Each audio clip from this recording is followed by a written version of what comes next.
Hello student. In today class we are study about conservation laws. 11th class chapter 1st. Conservation laws. In physics in 11th class there are four types of conservation laws and the names are conservation laws of energy, conservation law of linear momentum, conservation law of angular momentum and conservation law of charge. So there are four types of basics conservation laws which are studied in 11th class. The term conservation or we can say conserved means क्या होता है? Conserved quantity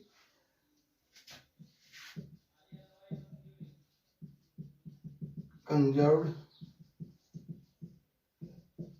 what are conserved quantity means?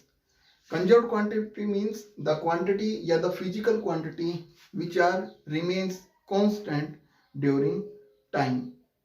Yeah, the quantity which does not change with the passage of times are known as conserved quantity, and the law which governs these conservation quantities are known as conservation laws.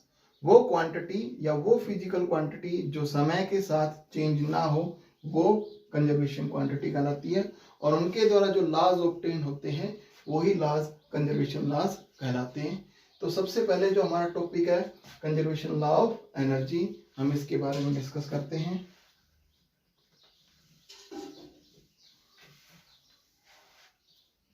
What is conservation law of energy? Energy can neither be created nor be destroyed, but it can change from one system to another system. Means ना तो हम energy को बना सकते हैं ना ही हम energy को खत्म कर सकते हैं, पर जो ये एनर्जी है ये एक फॉर्म से दूसरी फॉर्म में हम कन्वर्ट कर सकते हैं। यदि हम इसी बात को एक एग्जाम्पल के द्वारा समझाना चाहेंगे आपको, तो हमने कंसिडर किया हमारे पास एक बॉडी है ए जो एक सर्टेन हाइट सेज एच रखी हुई है अबव फ्रॉम द ग्राउंड। हमने 9th क्लास में पढ़ा था there are lots of type of energy, potential energy, mechanical energy, kinetic energy, nuclear energy, chemical energy. तो हमें यहाँ पर जब बॉडी की जो पोजीशन के या कॉन्फ़िगरेशन से जो एनर्जी आती है वो एनर्जी पोटेंशियल एनर्जी होती है, जिसका फॉर्मूला होता है mgh। m mass of the body, g acceleration due to gravity and h be the height of the body from the ground।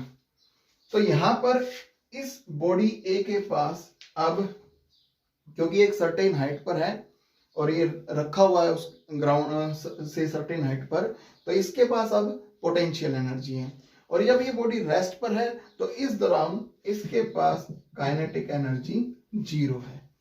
तो जैसे ही हम इस बॉडी को इस सर्टेन हाइट से जब नीचे फॉल करेंगे, नीचे गिराएंगे, तो at certain point of time से this point P, this point Q and this point R, तो जैसे जैसे ये टाइम के पासेस के साथ जैसे जैसे बॉडी नीचे आएगा तो वैसे वैसे इसकी एनर्जी चेंज होगी। अभी इसके पास पोटेंशियल एनर्जी मैक्सिमम है ड्यू टू हाइट और kinetic energy minimum that is 0। So total mechanical energy body के पास हुआ potential energy plus kinetic energy. ये टोटल एनर्जी कह दे हम बॉडी के पास, ये total mechanical energy of the body. अब जैसे ही बॉडी जब हम इसको थ्रो करेंगे तो ड्यू टू ग्रेविटी जब ये नीचे आएगा तो इसके नीचे आने से इस जो ये हाइट है वो लगातार डिक्रीज होता चला जाएगा, बट जो इसकी स्पीड है वो लगातार इंक्रीज होता चला जाएगा। तो यहां से जैसे जैसे बॉडी ये नीचे आ रहा है तो वैसे वैसे इसकी स्पीड बढ़ रही है और इसकी जो हाइट है वो डिक्रीज हो रही है। तो हाइट के डिक्रीज होने से हमारे पास पोटेंशियल एनर्जी डिक्रीज हो रहा है और काइनेटिक एनर्जी इंक्रीज हो रहा है, क्योंकि काइनेटिक एनर्जी हमें पता है फॉर्मूला होता है हाफ mv²। तो यहाँ पर वेलोसिटी के बढ़ने से काइनेटिक एनर्जी बढ़ रहा है और हाइट के घटने से पोटेंशियल एनर्जी कम हो रहा है। जब बॉडी किसी भी टाइम पर क्यू पॉइंट पर आता है तो उसके पास अब काइनेटिक एनर्जी है और पोटेंशियल एनर्जी भी है। पोटेंशियल एनर्जी हमारे पास घट रहा है, कम हो रहा है, बट काइनेटिक एनर्जी वेलोसिटी बढ़ने से इंक्रीज हो रहा है। तो यहां पर जितना पोटेंशियल एनर्जी डिक्रीज हुआ, जितना पोटेंशियल एनर्जी डिक्रीज होता है उतना ही बॉडी का काइनेटिक एनर्जी इंक्रीज हो रहा है। तो जितना पोटेंशियल एनर्जी डिक्रीज हुआ उतना ही काइनेटिक एनर्जी इंक्रीज हुआ। तो एट पॉइंट Q यहां पर टोटल मैकेनिकल एनर्जी अब भी क्या रहा, सेम। सेम मींस जो पॉइंट P पर टोटल मैकेनिकल एनर्जी था वही पॉइंट Q पर है, क्योंकि जितना पोटेंशियल एनर्जी कम हुआ है उतना ही काइनेटिक एनर्जी बढ़ा है। अब बॉडी लगातार मोशन में है, तो अब बॉडी सपोज करो R पॉइंट पर आता है, दैट इज ऑन ग्राउंड। जैसे ग्राउंड पर आता है तो H हमारे पास 0 हो जाता है, तो उस दौरान पोटेंशियल एनर्जी बॉडी का क्या हो जाता है, 0। पर जब ये नीचे आ रहा होता है तो उस दौरान इसके पास मैक्सिमम वेलोसिटी हो जाती है, मींस उस टाइम मैक्सिमम काइनेटिक एनर्जी हो जाता है। तो यहाँ पर पोटेंशियल एनर्जी हो जाता है R पॉइंट पर मिनिमम और काइनेटिक एनर्जी हो जाता है मैक्सिमम। तो इस पॉइंट R पर भी जो हमारे पास टोटल मैकेनिकल एनर्जी है वो अब भी क्या है, सेम है। तो यहां से हम कह सकते हैं या बता सकते हैं कि energy can neither be created nor be destroyed but it can change और transfer one form to another form. यहाँ पर A पॉइंट पर हमने कोई इसको एनर्जी नहीं दिया, बट इसकी पोजीशन और कॉन्फ़िगरेशन की वजह से यहाँ पर पोटेंशियल एनर्जी था। जैसे जैसे बॉडी नीचे आता जाता है वैसे वैसे जो पोटेंशियल एनर्जी है वो चेंज होता जाता है। काइनेटिक एनर्जी और पोटेंशियल एनर्जी लगातार आता जाता है, और उसकी वजह से प्रत्येक पॉइंट पर काइनेटिक एनर्जी बढ़ता है, पोटेंशियल एनर्जी घटता है, और उसके वजह से जो टोटल मैकेनिकल एनर्जी है वो प्रत्येक पॉइंट पर सेम रहता है। यहाँ पर हम एक और कंसेप्ट इसी एनर्जी के अंदर एक्सप्लेन कर सकते हैं, जो हम 12th क्लास में भी स्टडी करेंगे, जो फेमस आइंस्टाइन इक्वेशन है, mass energy equivalence, that is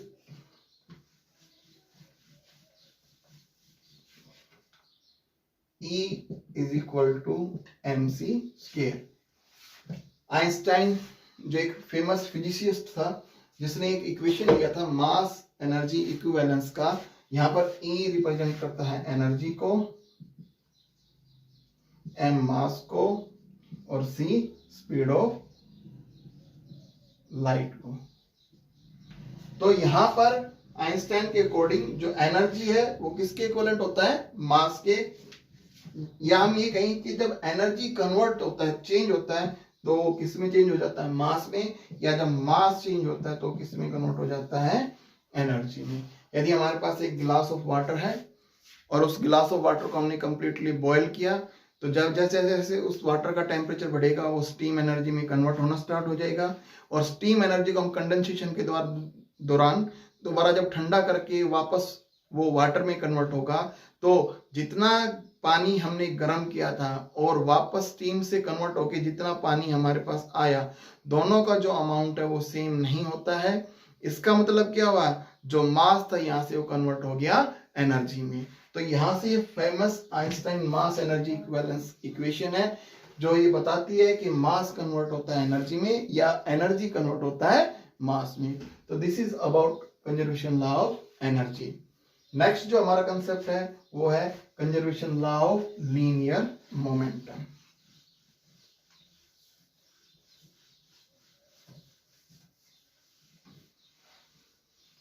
हमने पहला कंसेप्ट एक्सप्लेन कर दिया है, दूसरा है conservation law of linear momentum.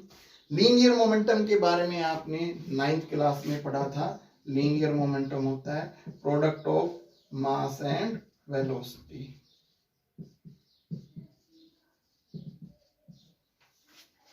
और conservation law of linear momentum क्या कहलाता है कि यदि किसी भी सिस्टम पे यदि कोई एक्सटर्नल फोर्स ना लगे तो उस सिस्टम का जो लीनियर मोमेंटम होता है वो रिमेन कंजर्व्ड और कांस्टेंट रहता है। If no external force acts on a system then its linear momentum will remain constant और कंजर्व्ड। इसको भी हम एक एग्जांपल की मदद से आपको समझाते हैं कि हमारे पास हमने कंसिडर किया कि जैसे ही हम एक गन से एक बुलेट को फायर करते हैं तो वो गन हमें एक बैक किक देता है. When the bullet is fired from a gun, then the gun will back kick the shoulder. ऐसा क्यों होता है? ऐसा इसलिए होता है कि बुलेट के मोमेंटम को कंजर्व करने के लिए गन पीछे बैक किक देता है. यदि गन पीछे नहीं आएगा तो बुलेट आगे मोमेंटम के अकॉर्डिंग नहीं जा पाएगा. हमें पता है कि जो मास बुलेट का है वो और जो मास गन का है, हम यहाँ पर ये कहें कि हम जो बुलेट का मास होता है वो कम होता है किसके कंपैरिजन में? In comparison of gun. और हमें ये भी कहा जाता है कि जब हम फायर करते हैं तो गन को हम अपने शोल्डर से अटैच करके फायर करते हैं. यदि हम गन को शोल्डर से अटैच नहीं करेंगे तो जैसे ही वो बैक किक हमें देगा तो हमारे शोल्डर को वो ब्रेक भी कर सकता है. दैट इज वाई हम गन को हमेशा शोल्डर से अटैच करके फायर करते हैं, जिसकी वजह से हमारे शोल्डर को कोई डैमेज ना हो. ऐसा इसलिए भी किया जाता है कि जब गन हमारे शोल्डर से अटैच होता है तो उस दौरान गन का मास और हमारे बॉडी का मास एक सिस्टम के अकॉर्डिंग ऐड हो जाता है. तो उस दौरान जो total mass of the gun और बॉडी कंबाइन हो जाता है तो मास बहुत ज्यादा बढ़ जाता है as compare the mass of the bullet. यहां पर जिस स्पीड से बुलेट मूव करता है उसी स्पीड से गन मूव नहीं करता है. यदि उसी स्पीड से गन मूव करेगा तो डेफिनेटली हमें इफेक्ट डालेगा, हमारे शोल्डर को ब्रेक कर जाएगा. यहां पर जो गन का बैक रिकॉल होता है, पीछे की तरफ आता है, उसकी वेलोसिटी बहुत कम होती है एज कंपेयर टू बुलेट की वेलोसिटी जो आगे जाती है. यदि यहां पर बुलेट को हमने फायर किया और यदि गन पीछे नहीं आया तो यहां पर वेलोसिटी क्या हो गया? 0. तो ये टर्म हो गया 0. तो ये किसके इक्वल नहीं होगा? mv के, क्योंकि यहां पर वेलोसिटी ना ही जो गन है वो इतनी ज्यादा वेलोसिटी से आगे जा पाएगी कि वो अपने टारगेट को स्ट्राइक कर सके. तो यहां पर मोमेंटम को कंजर्व करने के लिए, किसके मोमेंटम को? बुलेट के मोमेंटम को कंजर्व करने के लिए जो गन है वो पीछे बैक की देता है. तो यहां पर जो मास ऑफ द गन है वो ज्यादा होता है और वेलोसिटी जो गन की है वो कम होता है. But mass of the bullet कम होता है बट उसकी वेलोसिटी ज्यादा होता है. दैट इज वाई जो total momentum of the system है, यदि कोई एक्सटर्नल फोर्स नहीं लगेगा तो रिमेन्स कांस्टेंट और कंजर्व रहेगा, वो चेंज नहीं होगा. जितना लेफ्ट हैंड साइड है उतना ही राइट हैंड साइड वो रहता है. ठीक है. यदि हम बात यहां पर करें कि यदि मास ज्यादा है तो वेलोसिटी कम है, इसके विपरीत यहां पर मास कम है तो वेलोसिटी ज्यादा है. और ये दोनों इक्वेशन एक दूसरे को बैलेंस करेगी, जो चेंज नहीं होती है, दोनों सेम आती है, कांस्टेंट रहती है. That is why the linear momentum of the system will remain conserve. कब? यदि जब इसके ऊपर कोई एक्सटर्नल फोर्स ना लगे. नेक्स्ट कंसेप्ट है हमारा conservation law of angular momentum. Angular momentum हम 11th क्लास में इन 5th यूनिट आगे कंसिडर करेंगे, पढ़ेंगे, एक्सप्लेन करेंगे उसके बारे में. And conservation law of angular momentum हमें क्या बताता है कि if no external torque acts on a system then its angular momentum will remain conserved. यहां पर एक टर्म आया टॉर्क. टॉर्क क्या होता है? सबसे पहले यदि हम इसके बारे में डिस्कस करें, torque, the turning effect of force is known as torque. The turning effect of force is known as torque. For an example, जैसे हम डोर को ओपन करते हैं या क्लोज करते हैं, इन दोनों पॉइंटों के ऊपर हम जब फोर्स लगाते हैं तो उस फोर्स की वजह से जो डोर है उसमें टर्निंग इफेक्ट आता है. जैसे हमने फोर्स लगाया तो उसके अंदर क्या आ गया? Turning effect. अबाउट देयर हिंग्स, जो इस साइड कब्जे लगे होते हैं, हिंग्स लगे होते हैं, उनकी around, that is the axis of rotation.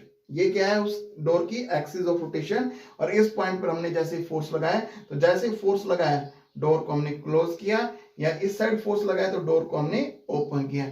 इन दोनों केस के अंदर जब फोर्स लग रहा है तो डोर में टर्निंग इफेक्ट आ रहा है, मोमेंटम आ रहा है, और इसी कंसेप्ट को हम कहते हैं torque. The turning effect of force is known as torque. तो एंगुलर मोमेंटम, जब एक बॉडी किसी भी एक पर्टिकुलर एक्सिस के राउंड जब रोटेट करता है तो वो उसका एंगुलर मोमेंटम कहलाता है, या the momentum of linear momentum. The momentum of linear momentum about an axis is known as angular momentum. और conservation law of angular momentum means if no external torque acts on a system, then its angular momentum will remain conserved or constant. यदि हम इस concept को एक example की समझना चाहें तो जैसा कि मैंने कहा कि एंगुलर मोमेंटम के बारे में हम फर्दर 5th यूनिट के अंदर पढ़ेंगे 11th क्लास। तो वहां पर एक इक्वेशन आएगा, जो एंगुलर मोमेंटम होता है वो I इंटू में ओमेगा होता है। I मोमेंट ऑफ इनर्शिया होता है और ओमेगा एंगुलर स्पीड होता है, एंगुलर स्पीड। और लीनियर मोमेंटम, हम ये एक रिलेशन है प्रूव करेंगे लीनियर मोमेंटम और मोमेंट ऑफ इनर्शिया में, तो ये हम आगे पढ़ेंगे, पर अभी हम इस एग्जांपल इसके इक्वेशन के तहत आपको समझाएंगे। L is equal to, L represent कर रहा है एंगुलर मोमेंटम को, I मोमेंट ऑफ इनर्शिया को, ओमेगा एंगुलर स्पीड को। यहाँ पे मैं आपको थोड़ा सा इनर्शिया के बारे में और बता देता हूं। जो इनर्शिया होता है वो होता है product of the inertia of A system. System means जिसके अंदर नंबर ऑफ मासेस हो। System A number of particle से मिलकर बनता है जिनके इंडिविजुअल मासेस होते हैं, उनकी एक सेपरेट डिस्टेंस होती है from the axis of rotation. तो मोमेंट ऑफ इनर्शिया क्या कहलाता है? The sum of product of mass and square of the distance. Suppose करो यहाँ पर m1 मास, m2 मास, m3 मास, mn मास, ये डिस्टेंस हमने r1 मान लिया, r2, r3, rn। तो मोमेंट ऑफ इनर्शिया क्या होता है? The product of the sum of product of mass and square of the distance. Mass क्या है? m1, डिस्टेंस क्या है? r1 का स्क्वायर प्लस m2 r2 का स्क्वायर एंड सो ऑन। यानी इसको लिख सकते हैं समेशन mi ri का square i is equal to 1 to i is equal to n। This is known as moment of inertia, जो हम आगे फर्दर 5th यूनिट में पढ़ेंगे। और angular speed, the speed of a body about an axis, वो क्या कहलाती है? Angular speed. तो यहाँ पर हम conservation law of angular momentum को एक्सप्लेन कर रहे हैं with the help of an example, जिसके अंदर हम इस रिलेशन का यूज करेंगे। तो एग्जांपल है टोर्नेडो का, चक्रवात। आपने देखा होगा इन गर्मियों के अंदर एक चक्रवात से इस तरह से मिट्टी का, रेत का बनता है। जब हम इसको ऑब्जर्व कर रहे हैं ध्यान से, जब हम इसको देखते हैं तो नीचे वाला जो सेक्शन है, यहां पर जो पार्टिकल्स की डिस्टेंस है वो कम होती है, बट उनकी जो एंगुलर स्पीड है वो ज्यादा होती है। मींस नीचे मोमेंट ऑफ इनर्शिया कम होता है बट ओमेगा ज्यादा होता है। बट इसके अपोजिट जब हम ऊपर की बात करते हैं तो ऊपर, जब ऊपर वाले सेक्शन में आते हैं तो ऊपर का जो मोमेंट ऑफ इनर्शिया होता है वो ज्यादा होता है as compare to their angular speed. ऐसा क्यों होता है? क्योंकि इसका जो टोटल एंगुलर मोमेंटम है उसको कंजर्व करने के लिए यदि नीचे ओमेगा ज्यादा है तो ऊपर ओमेगा कम होगा, और यदि नीचे आई ज्यादा है तो ऊपर नीचे आई यदि कम है तो ऊपर आई ज्यादा होगा। ध्यान से देखो, हमने आई का क्या बताया था? Product of mass and square of the distance. तो सपोज करो ये नंबर ऑफ पार्टिकल्स है जिनका मासेस है अबाउट दैट एक्सिस। तो मान लो ये r डिस्टेंस है और इसका मास है m। तो यहाँ पे r कम है, r जो डिस्टेंस है वो कम है किसके कंपैरिजन में? इस डिस्टेंस के कंपैरिजन में। तो यदि यहाँ पर r कम है तो यहाँ पर जो मोमेंट ऑफ इनर्शिया है उसकी वैल्यू भी कम होगा। बट यहाँ पर r कम है, उसके अलावा जो ओमेगा है उसकी वैल्यू ज्यादा है। ओमेगा मींस एंगुलर वेलोसिटी या एंगुलर स्पीड। नीचे जो स्पीड होती है वो बहुत ज्यादा आती है, तो आई कम हो गया, ओमेगा ज्यादा हो गया, तो यहाँ पर एंगुलर मोमेंटम क्या आ गया? आई इंटू में ओमेगा। बट जब हम ऊपर वाले सेक्शन को कंसिडर करते हैं तो यहाँ पे डिस्टेंस ज्यादा है तो आई क्या हो गया? ज्यादा, सो ओमेगा क्या होगा? कम होगा। तो जब ओमेगा कम होगा, आई ज्यादा होगा, तो भी जो प्रोडक्ट आएगा वो नीचे के कंपैरिजन में ऊपर सेम आएगा। ऐसा इसलिए होता है क्योंकि उसका जो एंगुलर मोमेंटम है वो हमें कंजर्व्ड या कांस्टेंट रखना है। तो यहाँ पर ये टोर्नेडो के तहत हम इस कंसेप्ट को एक्सप्लेन कर सकते हैं। आल्सो हम बता सकते हैं कि जो प्लैनेट्स हैं वो रिवॉल्व करते हैं around the sun in their orbits angular momentum की वजह से, तो उनका जो एंगुलर मोमेंटम है वो भी कंजर्व रहता है as compare to the distance about the sun in their particular orbits. तो वो एक एग्जांपल हम और कंसिडर कर सकते हैं conservation law of angular momentum में। लास्ट जो हमारा कंसेप्ट है वो है कंजर्वेशन लॉ ऑफ चार्ज। जैसा कि हमने एनर्जी में पढ़ा है कि energy can neither be created nor be destroyed, इसी तरह charge is also can neither be created nor be destroyed but it can transfer from one body to another body।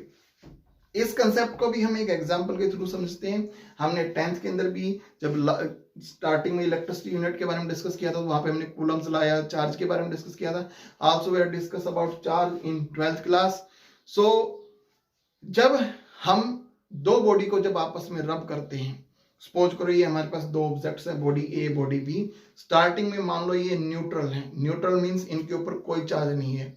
इस बात को भी हम बताते हैं, मान लो दो बॉडी है, बॉडी ए बॉडी बी, दोनों बॉडी न्यूट्रल्स हैं। Neutral means there have no charge. No charge means यहाँ पर जितने इलेक्ट्रॉन है उतने ही यहाँ पर प्रोटॉन है।